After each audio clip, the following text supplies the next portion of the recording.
Баткен облусунун Каданжай райондук милиция кызматкерлери диний экстремисттик чакырыктарды жасап жүргөн жаранды кармашты. Райондук милициянын экстремизм жана мыйзамсыз миграция каршы аракеттенүү кызматынын ыкчам кызматкерлери шектүү Каданжай районунун Үч Коргон айылынын 45 жаштагы жаран экенин аныкташкан. Ал кечээ 10 декабрь күнү Кызыл Кыя шаарынан кармалып, учурда убактылуу кармоочу жайга киргизилди. Маалыматка ылайык ушул жылдын жай мезгилдеринде Facebook социалдык түйүнүндө Кыргызстанда тыюу салынган диний экстремисттик уюмдарга таандык болгон видео материалдар, Сирия мамлекетиндеги куралдуу кагылышууну колдогон видео тасмалар, жихадка чакырган үндөр таркатылып жүргөн.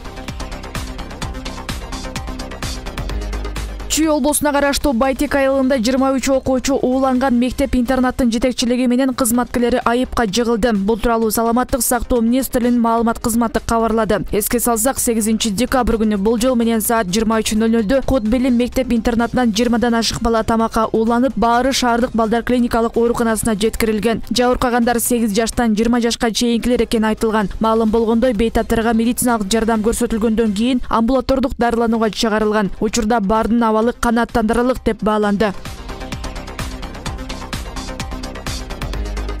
Алабукадагы Бозумчак алтын кенин иштетип жаткан Казакстандык Казминералс Бозумчак ишканасынын эмгек жамааты өндүрүштү жандандырып, ишке кайтууну талап кылып Бишкекте митингге чыкты. Акциянын катышуучулары Жогорку Кеңештин жана президенттик аппараттын имараттын алдына топтолуп, бийликтин так жооп беришин өтүнүштү. Жүздөгөн кызматкерлер колунда түрдүү транспаранттарды кармап чыгышты. Өнөр жайы энергетика жана жер казынасын пайдалануу боюнча мамлекеттик комитеттин жетекчиси Жыргалбек Сагынбаев акцияга чыккандар менен чыгып жолугуп, ушул дем алыш күндөрү жумушчулар менен жеринде кездешерин айтты. Ал аталган ишкана быйыл жыл аягына чейин ишин кайрадан жандантарына убада берди.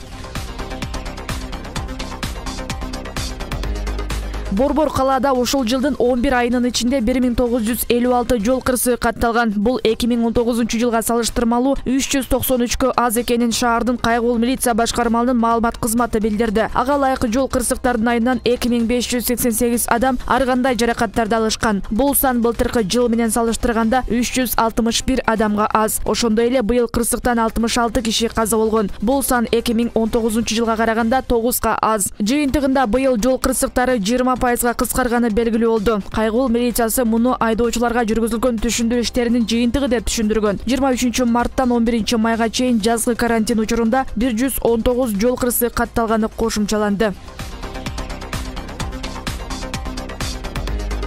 Мамлекеттик каттоо кызматына караштуу калкты жана жарандык абалдын актыларын каттоо департаменти 2020 жылдын соңуна чейин 1982 жылдан 1992 жылга чейинки адам өлүмү тууралуу актыларды санариптке өткөрүп бүтөөрүн кабарлады. Анын маалыматында айтылгандай, ушул аралыкта катталган өлүм жетим жөнүндөгү 320.440 актынын 305.940 санариптештирилди. Кошумчалай кетсек, санариптештирүү 2014 жылы башталган. 2014 жылдан 2016 жылга 2004 жылдан 2015 жылга чейинки 1 миллиондон ашык актылар санариптешкен. 2019 жылы 1993 жылдан 2003 жылга чейинки 331.073 актылык жазуу санарип базага киргизилген. Мамлекеттик каттоо кызматы кабарлагандай, мекеме жалпы 10 миллиондой актыны санариптештириши зарыл.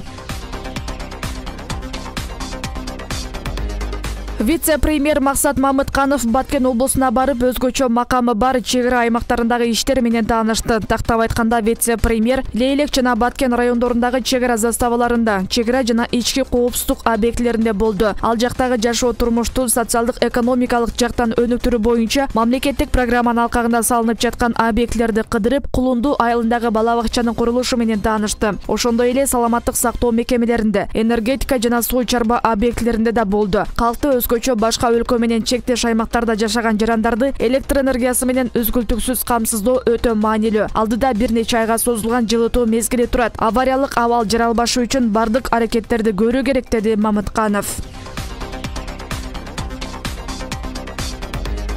Кыргызстанда декабрь айында күйүүчү май 1,5–2% кымбатташы мүмкүн. Бул тууралуу Кыргыз Республикасынын нефтетрейдерлер ассоциациясынан билдирди. Маалыматка караганда, акыркы айларда күйүүчү жана майлоочу майдын дүң баасы кымбаттаган. Бирок запас бар болгондуктан Кыргызстанда кара майдын баасы кармалып турган. Бирок учурда Россиялык нефт азыктары рыногунда дүң баа дагы көтөрүлгөндүктөн декабрь ичи Кыргызстанда күйүүчү май 1,5–2% кымбаттоосу күтүлүп жатат. Ошол эле учурда нефтетрейдерлер баанын кескин өсүп кетишине жол бербөө аракеттерин көрүүдө деп айтылат маалыматта.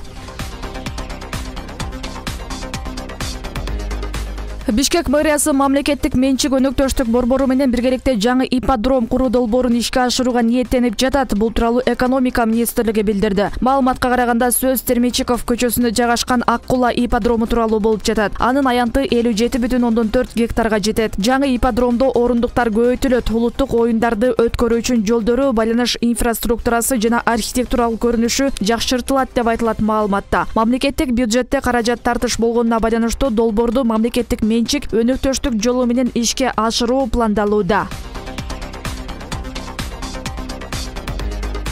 Базар Коргон районунда көчкөдөн көчүрүлгөн тургундар жашаган Орто Сай жаңы конушуна электр жарыгы бериле баштады. 3 жыл мурда өкмөттүн тапшырмасы менен көчүрүлгөн жашоочуларга жердин документтери да бериле элек болчу. Анткени 91 гектар жер Базар Коргон менен Нокен районунун жергиликтүү кеңештеринин ортосунда талаш жараткан. Облус башчысынын буйругу менен район аралык комиссия түзүлүп, талаштуу маселеге чекит коюлду. Жер тилкеси кайрадан райондук кеңеш айыл аймагына берилди. Эми тургундарга кызыл китеп даярдоого уруксаат берилип, электр эсептегичтери да коюла баштайт. Бул маселени мурдараак тургундардын өтүнүчү менен 7-канал жеринен барып чагылдырып келген болчу.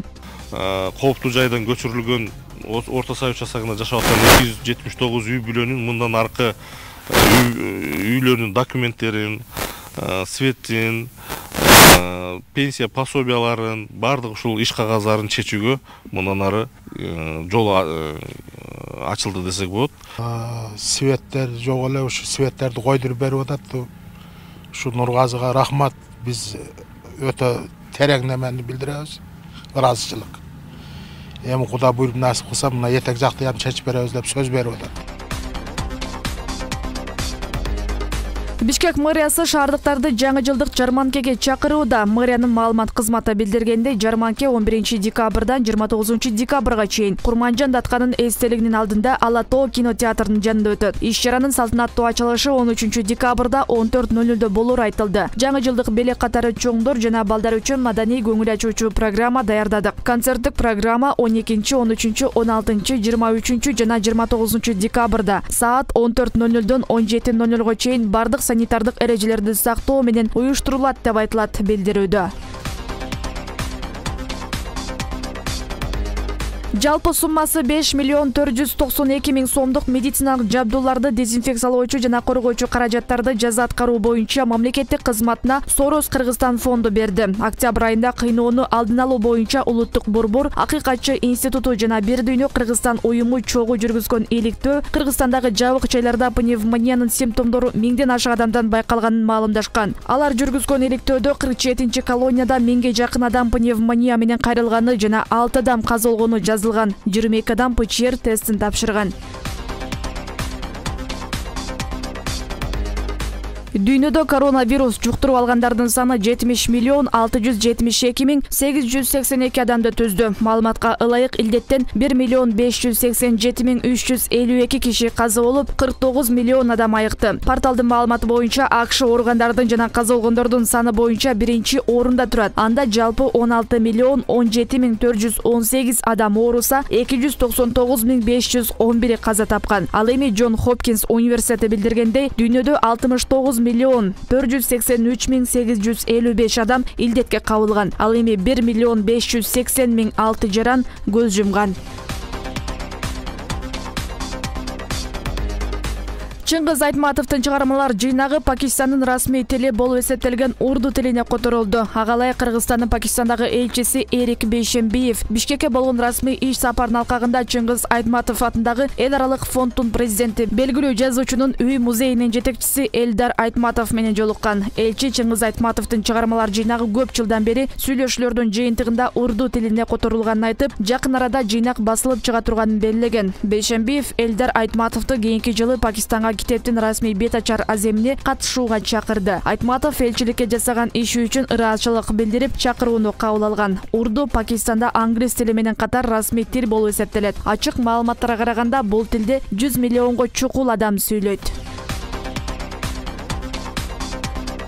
Өлкөдөгү башкаруу ыкмасы президенттик же парламенттик болушу керек экендиги аныкталат. Референдумдагы бюллетенде 3 суроо коюлат. Президенттик башкарууну тандайсызбы, парламенттик башкарууну тандайсызбы жана баарына каршы. Муну менен Кыргызстандагы башкаруу системасы аныкталмакчы. Мен жалгыз мыйзамым элдин тагдырын чечпейт. Мен тактоо иретинде эле айтып коеюн. Менин мыйзамым элге чыгарып, мындан ары башкаруу системасы кандай болот деп элге мүмкүнчүлүк берип атат да. Анан ошого жараша, элдин тандоосуна жараша конституция жазылат. Конституцияга ылайык мыйзамдар жазылат. Референдумду кабыл алууда депутаттар арасында талкуу кызуу жүрүп, Өмүрбек Текебаевдин жазган конституциясы буга чейин жарытылуу пайда алып келбегенин ачык айтып, Куран китептен башкасынын баарын өзгөртүп коюуга боло турганын билдиришти. Куран Каримден башка ар бир жазуу адам жазган писанияда өзгөртүп киргизсе болот. Только Куран Каримде, Библияда биз акыркы кыяматка чейин точкасында запятойын өзгөртө албайбыз. Калган жазылган нерсе заман алмашып атат, глобализация келип атат. Референдумду кабыл алуу учурда жогорку кеңеште талаштарды жаратып жатат. Айрымдары создуктурбай кабыл алуу аракетин көрсө, кээ бири биринчи окуу менен аралык сакталуу керектигин айтышууда. Мына 2010-жылдан 2020-жылга чейин мына ушул конституция менен жашадык да. Эмне өзгөрүү болду? Эч кандай өзгөрүү болгон жок. Мына кайсыл кесепеттерди көрдүк. Мына кече 4-октябрь күнү кандай окуялар болду? Мына ушул конституциянын аркасынан болуп атат бардыгы. Ошондуктан элдин атынан сүйлөгөндү токтотуш керек. Эл өзү тандаш керек. Референдум менен президенттик шайлоонун бирге өтүшү казнадагы каражатты үнөмдөгөнгө алып келет. Эки жагдайды бир күндө өткөрүп салуу буга чейинки тажрыйбада көрсөтүлгөн. Анда 2016-жылы жергиликтүү кеңештин шайлоосу менен референдум бир өткөрүлгөн. Андыктан бул ыкма Кыргызстанга жат эмес. Мына азыр иштеп аткан конституция айткылачы, кайсы статья эл үчүн азыр иштеп атат? Эгерде мындай жалпы айтсак, кайсы статья конкреттүү түрдө эл үчүн иштеп атат? Ошо эл аңтап берсе, эл өзү айтса, чечим чыгарса, бул жаманбы? Эми эл өзү айтса, өзү чечим чыгарса, ошо эл дагы ыраазы болот да. Бир статья конституцияда бизди иштеп атат экен, биз үчүн деп өзү да макул болот. Учурда саясатта айыгышкан күрөш орун алууда. Эки башка башкарууну көксөгөн тургундар көп. Мындан улам эл алдында эки катаал тандоо турат. Айрым эл өкүлдөрү референдумду кабыл алуу, мыйзам бузуу менен өтүп жатканын да билдиришти. Регламентке ылайык түшүндүрүү иштерине бир ай кетет. Түшүндүрүү иштерин календарлык план болуш керек. Борбордук шайлоо комиссиясынын ошо акчасы жетеби? Экинчиден, урматтуу депутаттар, бул маанилүү маселе. Конституциялык кеңешме эгерде башкарууну эл таңдап берсе, ошого карата ишин улантып, ошол конституциялык редакцияны жазып берет. Онун коркунучу жок. Конституциялык кеңешме иштей берсин, сунуштарды бере берсин. Кааласаңыздар, ким каалаган жарандар сунуш берип атпайбы? Кеңири талкуу. Ушу талкууга да активдүү катышсаңыздар жакшы болмок. Эл өкүлдөрү түн жамынып талкуулап талашып жатып, акыры мамлекеттик башкаруунун формасын аныктоо боюнча бүткүл элдик референдум өткөрүү жөнүндө мыйзам долбоорун 2 жана 3 окууда кабыл алып берди. 64 депутат макул деген добушун берди. Ата Мекен партиясынын 4 депутаты референдумдун өтүшүнө каршы добуштарын беришкен. Эми 2021-жылдын 10 январында президенттик шайлоо менен кошо конституциялык референдумда өткөрүлөт. Болгону элдин эркинде тандоо гана калды. 4 каршы, 60 макул. 3 окууда мыйзам кабыл алынды, урматтуу депутаттар. Ушуну менен күн тартибине койгон маселенин баарын карап чыктык, добуш берүү жыйынтыкталды. Алмагүл Эркебай кызы, Бактияр Асылбек уулу, 7 канал, Ош.